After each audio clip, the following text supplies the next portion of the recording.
Il y a toujours une part de mystère dans les histoires. Des zones d'ombre que l'on accepte sans trop avoir le choix, parce que de toute façon, on est bien incapable de les vérifier. Parfois, ça concerne quelques détails sans importance, et parfois, comme dans l'histoire que je vais vous raconter aujourd'hui, c'est justement le mystère qui la rend célèbre. Je dirais même que sans ça, elle serait tragiquement banale. Pourtant, on se la raconte encore au coin du feu, presque 140 ans après.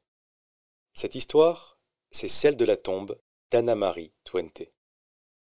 Maintenant, installez-vous confortablement, vous écoutez Elessar.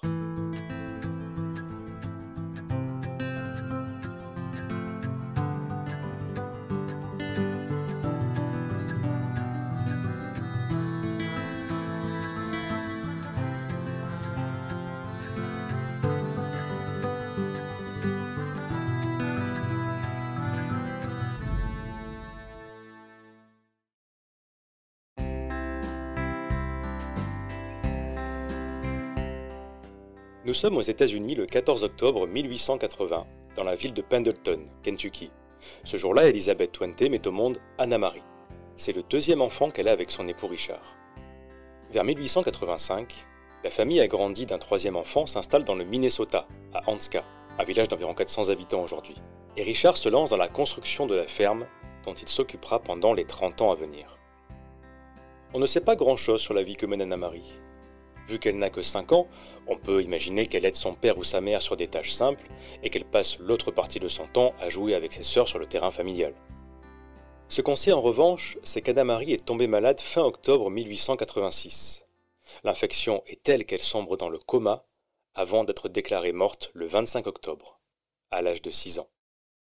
Son certificat de décès indique fièvre pulmonaire, aujourd'hui on dirait pneumonie. À l'époque, aussi tragique soit le décès d'un proche, on ne perd pas de temps avec les cérémonies funéraires, si bien qu'Anna est placée dans un cercueil et enterrée dès le lendemain dans le cimetière voisin d'Iberia, une ville qui n'existe plus aujourd'hui. Alors que l'histoire aurait pu s'arrêter là, une tragédie très douloureuse certes, mais malheureusement pas inhabituelle, elle prend une tournure macabre et presque mystique. Très vite après l'enterrement de sa fille, Elizabeth Twente commence à faire des cauchemars. Elle voit le cimetière et entend de faibles coups en provenance de la sépulture d'Anna-Marie. Ils se font de plus en plus forts jusqu'à devenir assourdissants avant qu'Elizabeth se réveille, terrifiée. Elle en parle à son mari qui met ça sur le compte du traumatisme. Anna-Marie est décédée il y a à peine quelques jours après tout. Mais les cauchemars d'Elizabeth ne s'arrêtent pas. Au contraire, ils empirent au point qu'elle commence à les faire en plein jour, alors qu'elle est éveillée. Il n'en faut pas plus pour qu'elle devienne persuadée d'une chose. Anna-Marie a été enterrée vivante. Elle sait que c'est complètement irrationnel, mais Elizabeth supplie son mari de vérifier, et elle insiste tellement que Richard finit par céder. Il s'empare d'une pelle, demande à un voisin de l'accompagner, avant de se rendre au cimetière. Arrivés devant la tombe d'Anna-Marie, ils creusent en silence, et finissent par extirper le cercueil. Richard reprend son souffle, conscient de ce qu'il s'apprête à faire, puis soulève lentement le couvercle. Ce qu'il voit alors le marquera à jamais. Le corps d'Anna-Marie n'est plus posé sur le dos. Elle est sur le côté, son linceul déchiré, une expression de terreur figée sur son visage. Elle serre dans ses mains les mèches de cheveux qu'elle s'est arrachées. Ses ongles sont cassés et du sang séché recouvre ses doigts. Sur la face intérieure du couvercle du cercueil, Richard voit de nombreuses traces de griffures. Il se met à hurler en se rendant à l'évidence. Anna-Marie, sa petite fille de 6 ans, a été enterrée vivante.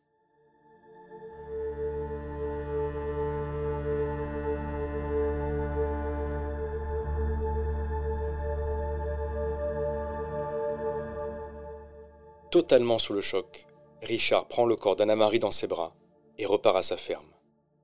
On ne sait pas ce qu'il dit à sa femme et ses enfants, ni même s'il leur dit quelque chose. Il se rend sur le point le plus haut de son terrain, une petite butte ombragée par un frêne, et y enterre sa fille avant de construire tout autour un épais mur de pierre et de mortier. Enfin, il condamne l'accès à la sépulture par une grille de fer forgé cadenassée. Guidé par une peur irrationnelle que quelqu'un lui vole le corps de sa fille, il fait le serment de la protéger, quoi qu'il arrive. Évidemment, les rumeurs vont bon train. On raconte que Richard déterre sa fille de temps à autre pour s'assurer qu'elle est encore là, que la nuit on peut voir une silhouette immobile sur la butte. Certains disent qu'il s'agit de Richard, mais d'autres affirment que non. Et comme souvent avec ce genre de ragot, on va de plus en plus dans le surnaturel, en affirmant que le vent porte depuis la sépulture d'Anna-Marie le bruit de ses pleurs, ou encore que sa pierre tombale est chaude au toucher en plein hiver, ou au contraire glaciale, en plein été. Au fil des ans, la tombe devient une attraction touristique pour celles et ceux en mal de frisson, avec les dégradations irrespectueuses que cela implique.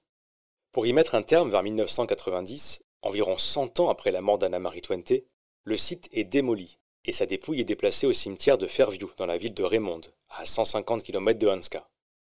Elle y repose encore aujourd'hui, aux côtés des autres membres de sa famille, définitivement cette fois.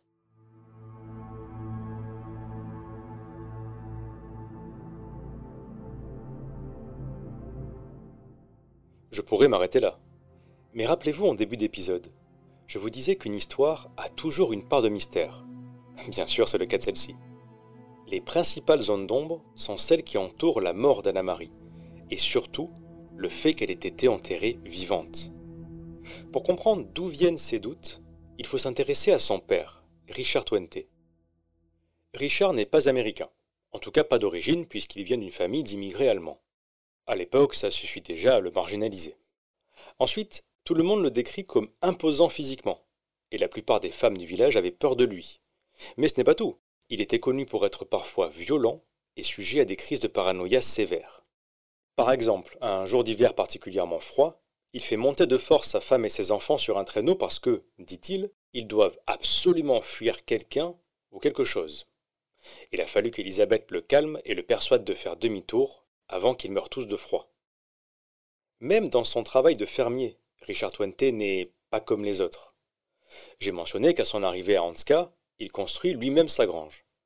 Mais surtout, il y inclut un système pour automatiser le déchargement et le stockage du grain. C'est tellement révolutionnaire pour l'époque que l'édifice est inscrit au registre des lieux historiques du pays.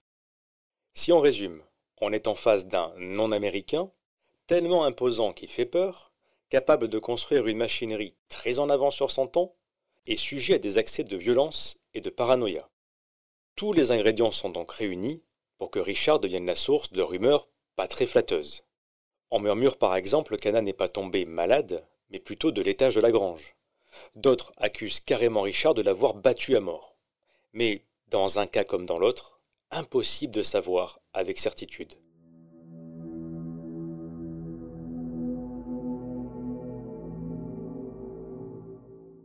Ce qui est sûr en revanche, c'est qu'un an après la mort d'Anna-Marie, Richard a été interné dans un asile, l'asile Saint-Pierre, qu'il y est resté environ 12 mois avant d'être relâché et d'y retourner 6 mois plus tard, cette fois-ci pendant 5 ans. La fin de sa vie est assez peu documentée. On sait qu'Elisabeth le quitte vers 1900 avec ses filles, que Richard vend la ferme en 1914 avant de déménager au Canada où il meurt d'une crise cardiaque en 1922, à l'âge de 67 ans. C'est donc autour d'un personnage très particulier que s'est construite l'histoire d'Anna-Marie Twente, la petite fille enterrée vivante. Et on peut facilement imaginer qu'en l'absence du principal intéressé pour la nier, le temps n'a retenu que la version la plus sensationnelle, disons. Peut-être qu'en réalité, Richard lui-même, en proie à une crise de paranoïa, se persuade que quelqu'un veut voler le corps de sa fille, et il la déterre pour la surveiller lui-même, sur son terrain. Tout le reste fait juste partie de la légende. Quoi qu'il en soit, je suis sûr que cette histoire vous laisse avec beaucoup plus de questions que de réponses. Pourtant, je pense qu'il n'y en a qu'une seule à se poser. Au fond, vous voulez vraiment savoir ?